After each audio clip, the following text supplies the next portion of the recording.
On this episode of AV Week's more acquisitions and purchases. This time we're talking about Barco and Medialon, as well as AVI SPL. Wyrestorm is introducing their first HDBaseT 4K, and what exactly is going to drive 4K in video conferencing. All that and more, next on AV Week. The network for the AV industry. What are you listening to? This is AV. This is AVNation. This is AVNation. AV Week is brought to you by our fine group of underwriters, companies like Milestone AV. This is AV Week, episode 245, recorded Friday, May 6th, 2016. The AV IT Blotter. Ready. AV Week. Performing scan. Week. Online. This is AV Week.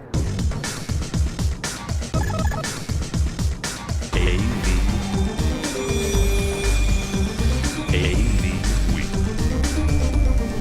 This is AV Week, your weekly wrap-up of audiovisual news and information. My name is Tim Albright. I am your host. With us this week from the wonderful land of Cisco, Mr. Paul Depperschmidt. Hello, sir.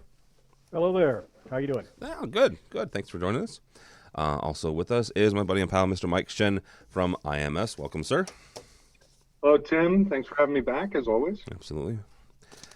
Okay, so here's interesting week, interesting couple of weeks, interesting 3-4 month, whatever. We're going to kick this off just talking about acquisitions, and I think somebody on Twitter, I'm sure at some point, made the joke that we could do a daily show just about mergers and acquisitions in the AV industry, and probably have enough content for between now and InfoComm. So the first one we're going to hit is actually Barco. If you're watching the video, try to bring up the article here. Barco purchased a company that you may or may not have heard of. I've heard of it because of my work in programming and show production. It's a company called Medialon. Now, what makes this interesting and significant is up for discussion, and that's what we'll do here. Medialon's a control company, and they're not a normal control company as far as AV is concerned. When we talk about control, we typically talk about systems, right? Rooms. We talk about Extron, AMX, Crestron. You push a pretty button, projector comes down, lights go on, things of that nature. Medialon is actually a different segment, and they do a lot of show control, and they do a lot of museum control. So you walk up to a interactive display or a presentation at a museum, and it senses you're there and plays back the content, right, or what have you. So their move here and Barco's move here is very, very interesting. One thing that we got a quote here from the article in Commercial Integrator from Barco, quote unquote, "We believe that you, our customer, will enjoy important benefits from this merging of the two companies' capabilities." Interesting because Barco is traditionally a projector manufacturer, and they've gotten into some the wireless distribution of video with ClickShare. Paul, we're going to kick this off with you. The first question, does this make sense? And if it does, why? Okay. Well, when it goes into, show control, it makes sense to me for Barco in that they do a lot of that. I mean, their projectors are in shows and in major presentation things. That kind of makes sense from that standpoint. I don't know Medialon, so I can't say whether they really affect the room-based systems that much, if at all. They may not. But I could see Barco absolutely trying to shore up their show, their presentation, their big event type of thing, and trying to own more of the dollar. It's the same thing that a lot of companies run into. So a little bit more of what we're going to talk about today, I'm sure, is there's consolidation, but it's consolidation of trying to cover all your bases so nobody sneaks in.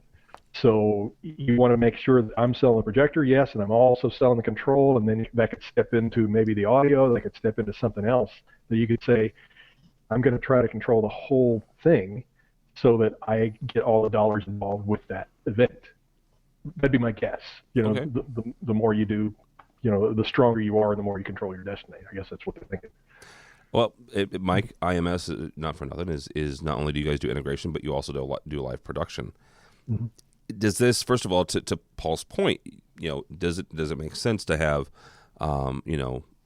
one company, controlling everything and providing everything?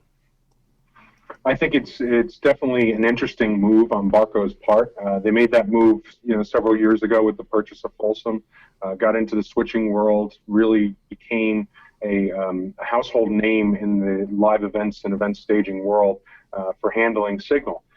So for Barco, based on what I read in that article, for Barco to make a move like this, it makes sense because they want to bring ClickShare out of just the integration world and into the show world, which does have an application that could be, something that could be useful.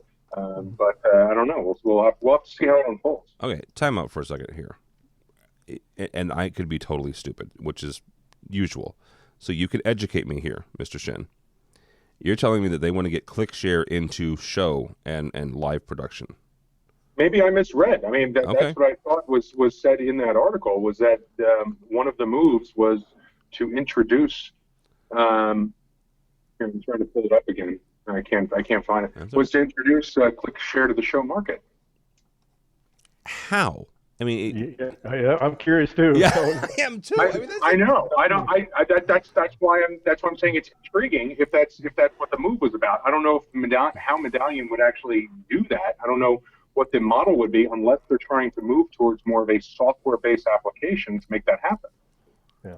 Interesting. Correct me if I'm wrong. I mean, the ClickShare is really an idea of I'm going to take what is on my content that's on something, and I'm going to put it up on a presentation. That's kind of claim to fame, right? So Correct. Buyers, and I'll be able to do it wirelessly. But only, better. Is there a place for that in show, in show things? yeah, Mike, is there? We have had crazier things. I mean, we were asked 2 months ago to go out and buy a touch video wall just for the show, just for the event that we were doing, and it was going to be in the back of the room for people to interface with on custom content in between the general sessions. So I mean, there's certainly been crazier concepts in the show world for what people want to be able to do, and we've had the numerous requests for the audience response systems to be able to get instant feedback and throw it up on the screen. So I mean, like I said, there could be crazier things. And like I said, maybe I misread it in the article, Tim. You'd have to throw it back up and share it again. But I thought that's one of the things that the article pointed out. Yeah, again, you're right. We've seen crazier things happen in show. A couple other acquisitions and interesting moves this week. AVISPL, not an insignificant integrator in the U.S., was purchased by basically an investment firm and a VC firm. So here's, Mike, I'm going to start with you on this one. The question for that one is, where are we when it comes to margins and with the actual business of AV? Technology aside, really cool, groovy things. A month from now, we're all three going to be on the show floor, eyes ablaze of everything. The actual business of making money in this industry. What does it say that a firm that has no ties to AV, right? This is not one integrator buying another one, but this is a company who's looking to make money, saying, "Hey, here's a business that we think we can make money in." What does that say that this has happened this week? Well, that a $75 billion industry is something that people want to get into. The shrinking margins on equipment is something that we've been feeling the pain on for over a decade at this point. But the increasing margin in professional services and managed services is probably something very attractive to an investment firm like HIG. All right, Paul and Mike mentioned this, the whole shrinking margins idea. Not for nothing, Cisco sells some of the products that those guys have been screaming about shrinking margins on. Yeah. So from Cisco's standpoint, or from your personal standpoint, do you think that this means, or at least says something, that our industry is not as in bad a shape as as some people may think it is. The fact that these guys are spending a fair amount of cash for a company that's in the heart of this industry.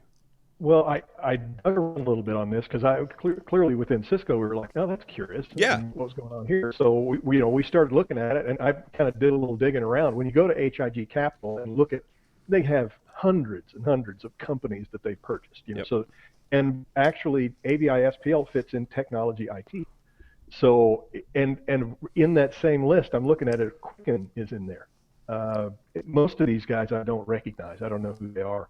Electromedia, I don't know who they are. Lulu's, Telescope. But I think what they're doing is they're picking up a stable, a stable of companies that looks like they could. I think to your point, and Mike, I think you're right on that they're looking for that ongoing revenue type thing and not just moving boxes. And most people, when you look at cloud, for instance, I mean, the whole point behind cloud is an annuity. It's something that I can get income coming for a regular base. Yeah, you're right. Selling product and just being able to sell a box has a limited life, but a service that you can go back to, over and over again and have kind of an ongoing income stream, that's attractive. But it's interesting that they put AVI-SPL in the technology IT section. No. So I don't even know that they're looking at them as an AV group. I think they're looking at them indifferently. I think they're kind of looking at them almost like IT to some extent. So, and again, you look at all the other things that HIG manages. I mean, there's aerospace and there's, healthcare. There's all this kind of, they have all companies under it. It's just interesting. I don't know that it'll make any change other than the fact that of who owns them. They have more capital. I mean, for AVI-SPL, that's got to give them a lot of strength. Yeah. They've got a lot of backing for capital. Let me ask you a question about, and you can tell me it's not my business or you can't comment, and that's fine. I need to ask the question. Mm-hmm. You guys have several different sales arms and relationship-based arms, right? Where I'm going to call them reps. You can correct me if I'm using the term incorrectly. These are people who work for Cisco. They go out to build relationships with end users as well as with integrators and IT managers and stuff like that. Is that model within Cisco? Do you call them reps? Yeah, we call them account managers actually. Okay, account managers. That's what we call it. And so they would have an assigned account. Then you have people that are a little bit more specialized, what we call a product sales specialist, PSS, that is more focused on specific areas that the account manager pulls in as they need them. So, that's kind of okay. So I got that figured. I'm getting somewhere with this. Okay. Does this sale, right? Does this change folks like you? Not you specifically, because you do something different. You're more in collaboration. But Cisco as a company looking at how they attack different corporations and different companies.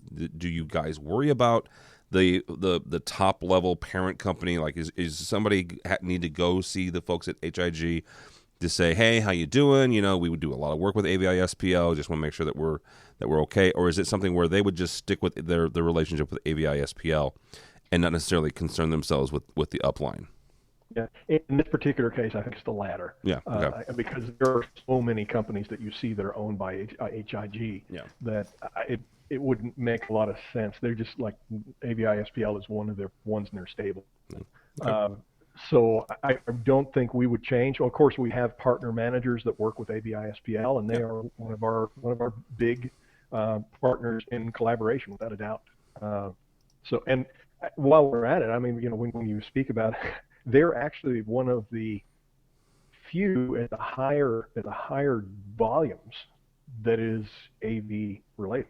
I mean, they're one that came in from the Tandberg acquisition and actually were like kind of hold their own and be able to stay up there with what we consider the big boys, Dimension Datas and Worldwide Technologies and all that. They're holding their own collaboration wise with that.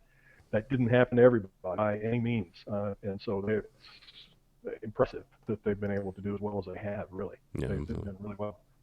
Yeah, I've been very, depending on which market you're talking about, but yeah, absolutely, it's one of those.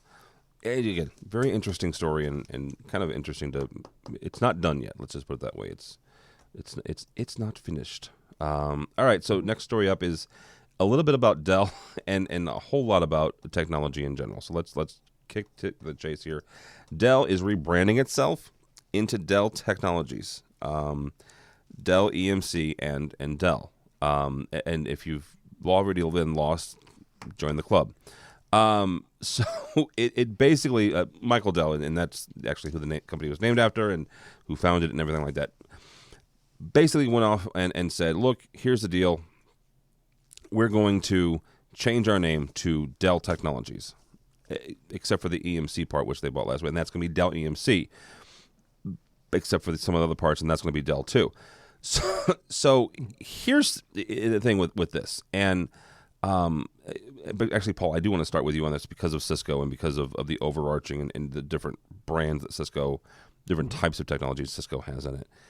You guys, for better or worse, have done a really good job of when you acquire somebody, it's Cisco, right?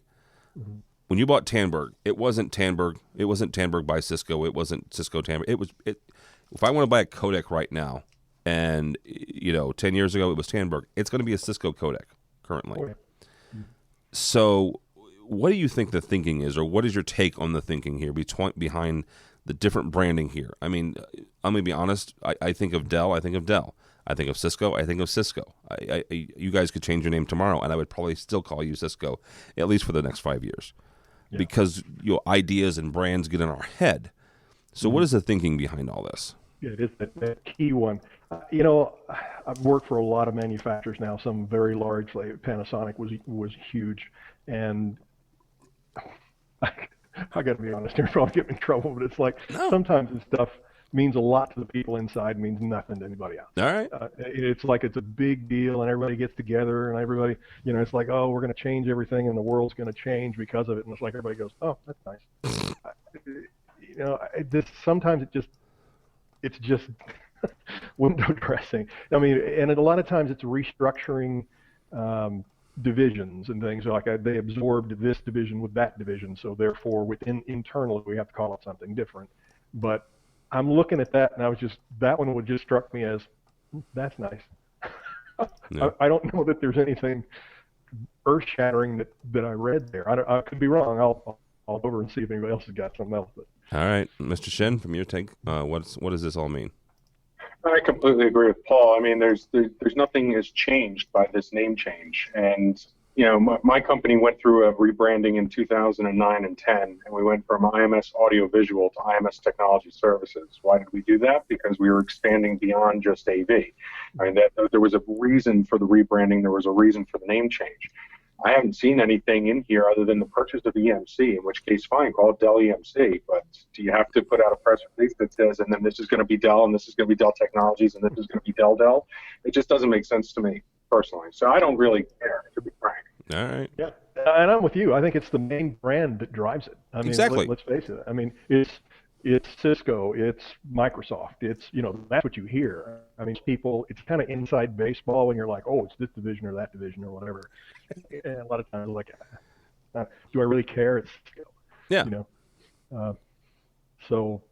So I think it's I've seen this corporate why a lot of times there's so much that goes into changing like the branding, and we're going to change all this, and ultimately it comes down to that's nice.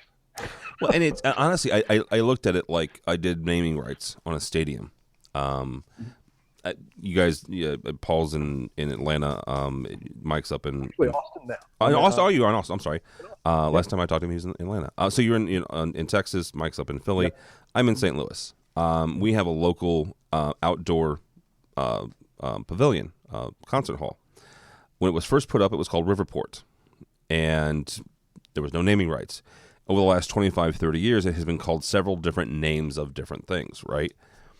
Those of us who have been around for forever and a day, we still call it Riverport, regardless of who owns the naming rights this year. So it's kind of the way I see it. So yeah, I just that's nice. Yeah, exactly. I'm going to get a cease and desist from Michael Dell, just so both of you know. All right. Actually, we're not disparaging at all. It's yeah. like that's fine, but I'm not. It's not going to change my life in any way. All right, you're getting a cease and desist, but he's going to personally send a team to remove all of my servers from my building as a result. Well, then you can buy Cisco servers. There we go. Short story about Michael Dell. Actually, I used to work in Austin at a local ProLine video, it's long since gone, but we had a showroom floor, and on Saturdays we would have all these big displays. You know, at the time it was like the big rear display, Mitsubishis and all this. Well, on Saturdays the business guys would have to cover it. And so this guy walks in, T-shirt, blue jeans, you know, and it's kind of wandering around and looking at stuff. And you know, one of the guys goes, "Can I help you?" No. You know, he just kind of wandered around. Finally, you know, "Can I help you?" And the guy finally just like walks out. And my owner comes out and goes, "Do you know that was? That was Michael Dell. He could have bought this place and fired you idiots. You know, what are you doing?" So anyway, he was just like another guy that walked in. Yeah. That was a long time ago. Yeah, he probably wouldn't do that. He'd send people. Yeah, probably true. All right, let's start with one of our first previews, I guess, or teases for InfoComm. Wyrestorm. Wyrestorm's an interesting story. They were one of the first folks who jumped on the HDBaseT wagon and have been doing it ever since. They're previewing, or at least submitting for your approval, HDBaseT 4K. HDBaseT 2.0 4K Ultra HD, which I'll talk about in a second and why they shouldn't do that. Doing that plus some wireless video as well. Personal preference, and this is I will fight this until the day they throw me off the air. If it's 4K, that's fine. If it's Ultra HD, that's fine. They're not the same. All right, that's all I'm going to say about that. Because 4K is actually 4,000 lines of anyhow. Mike, is this something that's interesting to you? The fact that HDBaseT is getting into the 4K realm and helping out with that, or is it either too late or too early? Well, I'm with you. It's UHD. It's not 4K, so I wouldn't say that they're getting into the 4K world. But at the same time, did I lose you guys? Are you there? No. Yeah, we're here. But at the same time, it is interesting to see that they're getting into those higher resolutions and that HDBaseT is, in a manner, going to support that. I'm looking very forward to seeing the statistics as to how far I can go with that signal. But, you know, that's at least a step forward in the right direction. Yeah. Paul, from your standpoint, I mentioned before that Paul's main bread and butter, what he does on a daily basis, is collaboration. Mm-hmm. Where are we at with 4K and collaboration? I mean, I'm going to ask a kind of a snarky question. Does anybody care yet when it comes to collaboration with 4K? Or are we still trying to get everything wrapped around 1080? Yeah, and actually, when it comes to my world, which is conferencing, you know, and so, you know, the video conferencing part, we have been at trying to get people up to 1080p for a long time. Yeah. And so even though you have the capability, and there are those, you know, that have to have the latest, greatest, and all that, in most cases, you're going to find that most people still using video conferencing are not at high definition rates. A lot of times they run at 512 and they're happy with it. And so, you know, we can do the one-upsmanship and all that kind of thing and get it going and to the higher and higher and higher. But we've also got, you've heard of the H.265? Mm-hmm. H.265, the ability to do, much higher resolution at half the band and things like that. And that was all the rage. And when's the last time you heard anybody talk about it? I mean, it just seems like it just kind of fell off the map. And it was, there are some things that I think we reach a point where they say it's good enough. I mean, I maybe shouldn't say that in some cases, but they look at it, my video is fine for what I need it to do. Do I need 4K in a video conferencing call? I mean, I love it when I see it on the TV. When I go places and see it, it's awesome. But do I have to have that for my work day, video conferencing things that I do? But I don't know that anybody's clamoring to say, oh my God, you've got to race to 4K or you'll be left out. I'm not hearing that. Well, then that's actually a really good question I was going to ask you. Are you hearing anything where, maybe not for video, right? Nobody wants to see my ugly butt in 4K. Trust me. Nobody wants to see it in person either. But content, right? Besides Content. Content, yeah. Right? And we've had several discussions, arguments, white papers have been written about what exactly needs to be in 4K. You've got medical documentation. You've got CAD drawings and stuff like that you can get down into detail. Do you think maybe that's what's going to drive the conferencing market to 4K is the actual content, not seeing people in 4K? That's what I would think. Yeah. But I'd like to hear also from the AV perspective.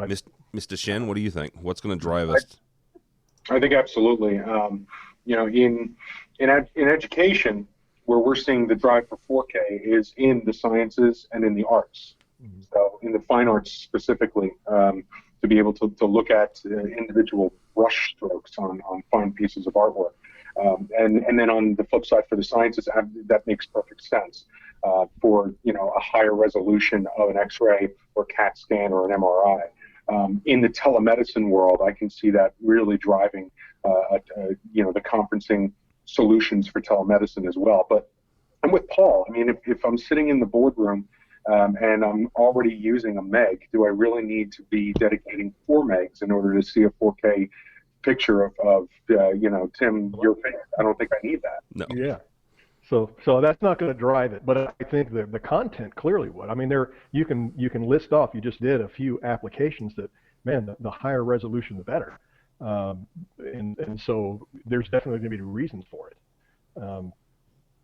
But it's not what we're hearing people go crazy about. You know? And when it becomes that, we'll be there. I'm sure we'll do the same.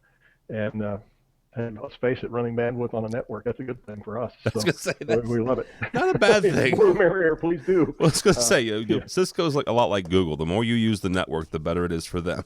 Oh, without a doubt. I mean, I don't think that's a big secret that whenever people start running high definition video, that's a good thing for us. So. Well, and that's the other thing. So I mean, so you guys, I mean, stupid. I mean, that's still a stupid question, but maybe presumptive. Would it not make sense for you guys to start creating 4K, or maybe 8K? Long story. NAB had a lot of 8K cameras. Would it not make sense for you guys to start pushing 4K video conferencing and saying, this is the next greatest thing? Because if you buy this, then you have to buy this switch over here. Sounds like a pretty good idea. And it's more than likely somebody is thinking about that right now. I don't know anything formal that has come out, but clearly, I mean, when you look at it, if you back up even, say 15, 20 years ago, and I remember going to a course one time where the guy said, you want to see where the money's going to go, look at the bandwidth. Mm-hmm. Okay, follow the bandwidth, and you're going to find where all the big players are going. Yep. And it's true. I mean, the Verizons and the Googles and the Cisco's clearly, and even the Microsofts and all that. It's like driving more bandwidth is the name of the game. Yeah, absolutely. And when you remember Flip? You remember? Oh my gosh, yes, I remember Flip. In my drawer, right? A couple of old Flip things. The batteries are dead now, but Flip was all about getting high definition bandwidth on the network. Yeah, made sense before phones had them. So you will see Cisco will probably come out and do our best to drive traffic on the network when it's necessary. I think you'll also see us stand back and help when other people are going to do it. It's not always imperative that we do it. It's imperative that somebody does it. And so, do we have to drive 4K? Maybe we can just help it happen, maybe help other people do it. We don't necessarily have to be the ones doing it. But who knows? Sense. Yeah, absolutely. Yeah. InfoComm 2017, if I see the SX80 4K, I got Tim's back. Somebody owes him a check. I'm just saying. We drove it. We drove it, absolutely. It'll go. I mean, that's the way it has always worked. When the high definition is available, we'll end up putting it in the systems more than likely. Yeah. But I, based on what I've seen in the video conferencing business for the last 30 years, the adoption curve of people actually using what we can give them is very low. I mean, it just doesn't seem like they. Yes. Just because we have it doesn't mean they use it. Yeah. Right. So. Yeah, absolutely true. All right, guys. One last story here. You can comment if you'd like. There's not really a story. It's just something to say an attaboys for some very nice folks. First and foremost, the InfoComm announced their awards this week. Very proud, very happy that we are associated with with a bunch of these actually. But first and foremost, the Young AV Professionals Award. Our editor, AVNation's editor-in-chief, Josh Schrago, was one of them. And actually, the co-host of our AV social show, Kelly Perkins, was the other one. So that's kind of cool, right? So congratulations to them. Congratulations to both. Yeah, well absolutely. deserved, by the way. Well deserved. CTS actually was an educator, was a couple folks that have been on. Both educator is our buddy Jeremy Caldera from ZDI. We had him on a couple weeks ago. Welcome to the club. Yeah. I was actually in that. God, how many years ago was that? Back when dinosaurs were rolling around. Oh, wasn't that? And then also Krista Bender and Hope Roth had them on several times as well. So congratulations to everybody. So I saw the Mackie Barron wanted to kind of point out. Go ahead. Yeah. David Bright. Yeah. David Bright. And I tell you what, that is well deserved as well. You talk about a true gentleman in the industry, and has just done a great job. Always a pleasure to work with.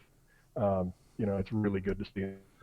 And they actually named the posthumously Rose Scher from Scher Mike's, gave her the Women in AV Award posthumously. She passed away here recently. So it's a great class of awardees this year. It really is. I'm proud to know so many of them and work closely with so many of them. Yeah, absolutely. All right, guys, that is going to do it. I'll let you guys get your weekend started. Mr. Shinn, thank you, sir.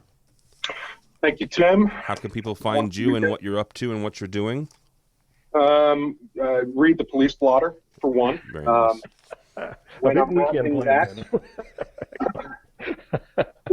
Yeah, we've got actually my daughter coming in from Savannah, Georgia, to this weekend, so we're looking forward to that. Very good. Mm-hmm. Yeah. Very cool. How do people find you, Paul?